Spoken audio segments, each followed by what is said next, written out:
Kalau tuan membeli peniti, jangan ditusukkan ke sayur kubis. Kalau mik sudah mati, tandanya waktu sudah habis.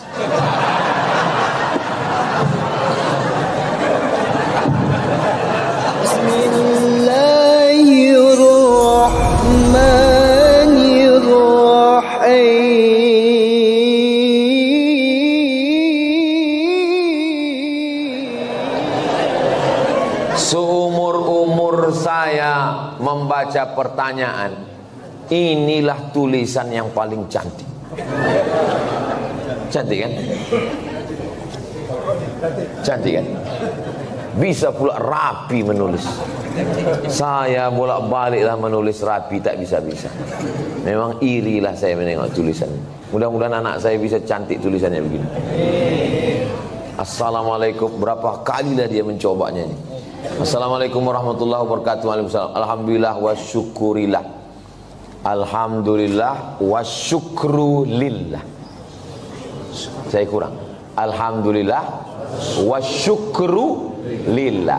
Alhamdulillah wa syukru lillah. Jadi jangan syukurilah. Bukan syukurilah, syukurilah itu bahasa Indonesia, syukurilah ya. Kalau bahasa Arabnya alhamdulillah wa syukru lillah. Semoga Ustaz Somad dalam keadaan sehat dan selalu dalam lindungan Allah. Amin. Sekarang tak boleh lagi doa menyebut amin, dilarang oleh Bawaslu. Karena udah musim-musim kampanye. Saya ini menyampaikan menuju pemilu damai. Ini penting bagi Bapak Babinsa dan Babin Kamtipmas untuk menjaga ketertiban. Jadi nanti jangan heran kalau udah 100 hari menjelang pemilu, ghairil maghdubi alaihim waladdallin.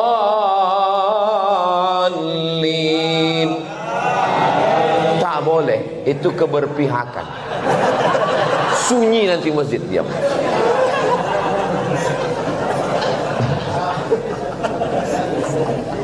Saya mau bertanya Pak Ustadz, kiat-kiat agar ikhlas menerima ketetapan takdir Allah dan tetap berprasangka baik kepada Allah. Mohon doanya Ustadz untuk seluruh istri pejuang garis 2. Pejuang garis 2 itu maksudnya yang belum hamil. Kalau udah dipakainya tes spek itu kan 2. Ini penjelasan bagi yang belum bebini. Yang udah bebini pun tak paham juga. Bagaimana cara kita biar supaya rela menerima takdir Allah? Saya kalau datang bertamu ke rumah jamaah, Assalamualaikum Pak. Waalaikumsalam. Ustaz Somad, tolong doakan mak saya Pak Ustaz. Maknya di mana Pak? Maknya di dapur. Duduklah mak itu di kursi. Berapa umur mak? 80. Belum bisa saya menerima, karena mak saya meninggal umur 70. Dalam hati saya tetap, kok hidup mak dia, kok mati mak aku? Kok tak sempat makku ku bawa jalan-jalan ke Brunei, ke Malaysia? Kok tak sempat ku senangkan dia? Tak bisa hati saya menerima. Macam mana saya mau menceramahi jamaah, marilah kita sabar menerima takdir Allah? Saya aja tak sabar. Tapi cara Allah menghibur saya, habis saya tausiah datang ibu-ibu. Ustaz, tolong doakan keponakan saya. Keponakan ibu ini kenapa? Ayahnya meninggal, emaknya meninggal, dia hidup sebatang kara. Anak SD kelas 2. Oh, sempat aku serumah 11 tahun sama emakku.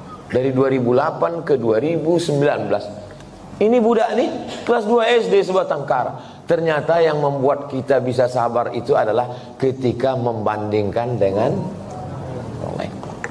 Begitu cara Allah mengajar saya. Ayat tak mempan, hadis tak mempan. Kenapa tak? Saya yang berceramah, saya yang nyuruh orang sabar. Tak bisa saya terima. Tapi begitu dijumpakan Allah, oh rupanya. Maka diantaranya yang membuat kita kuat ini adalah dengan memperbanyak bercerita dengan orang. Kita ini kalau banyak bercerita ngobrol dengan orang, itu menyadari betapa besarnya nikmat Allah kepada kita. Aku pula bisa begini-begini, kawan ini tak sempat berbakti, jumpa pun tak sempat. Yang kedua, bagaimana caranya?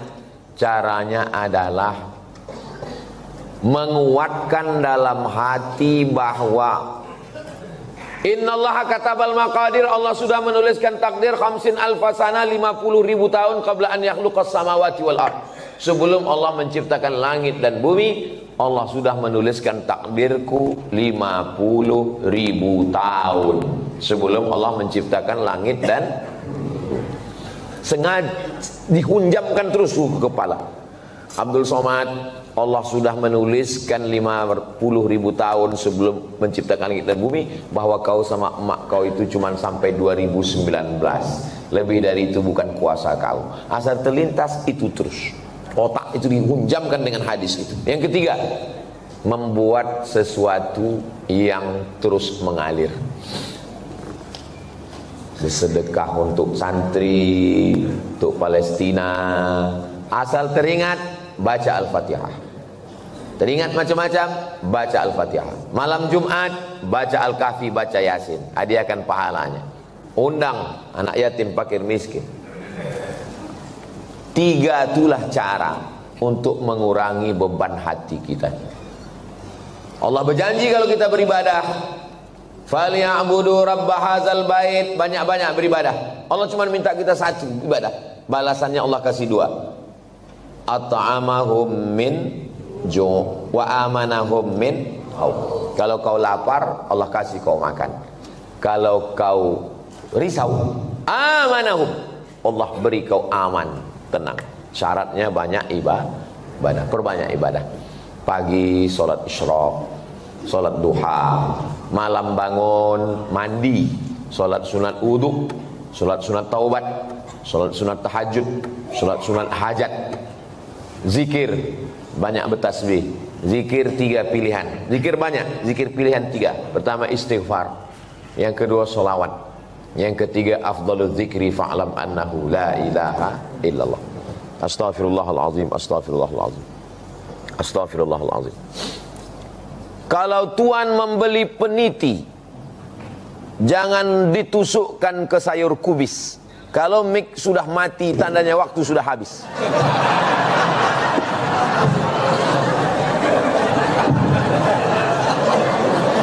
Kalau Tuhan membeli peniti, jangan dicucukkan ke sayur kubis. Kalau mik sudah mati-mati, tanda waktu sudah habis.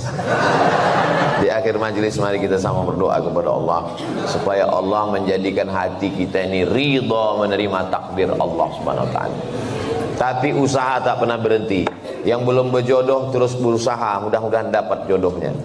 Yang belum garis 2 terus berusaha, makan toge, makan kacang-kacang, makan sayur, berdoa. Nabi Ibrahim alaihissalam baru lahir anak Ismail umur 86 tahun. 86 tahun baru dapat anak Ismail. Istrinya yang diponis mandul namanya Sarah, rupanya mengandung setelah Ismail umur 13 tahun. Waktu itu umur Nabi Ibrahim 99 tahun. Akhirnya punya anak. Waktu anak itu lahir, tersenyum Nabi Ibrahim. Karena udah diponis orang, istrinya mandul takkan punya anak. Senyum dia. Senyum itu bahasa Yahudinya Yitzhak, bahasa Arabnya Yithak. Maka dikasihnya nama anak itu Ishak. Ishak itu artinya tersenyum bahagia. Saking kan lucunya cara Allah ingin menguji seorang hamba. Tak ada yang sulit. Innama amruhu iza arada syai'an ayaqula lahu kun. Tak ada yang sulit bagi Allah. Allah cuma ingin menengok air matamu tumpah di tengah malam. Allah cuma ingin melihat sujudmu lebih lama. Dalam perjalanan hidup saya, dipukul ombak, diempas gelombang, baru saya paham. Rupanya kalau hidup ini tenang-tenang saja, tidak akan melahirkan nakhoda yang ulung. Kalau tidak tajam ombaknya, sujud kita sebentar. Tapi kalau pukulan itu kuat, lama sujud kita dan terasa nikmat. Karena tak ada lagi kawan yang bisa diajak berbisik. Akhirnya kita berbisik ke tanah. Malaikat-malaikat di langit memintakan doa itu dikabulkan Allah Subhanahu wa ta'ala. Mudah-mudahan kita termasuk orang yang diberikan Allah kekuatan istiqomah iman dan Islam.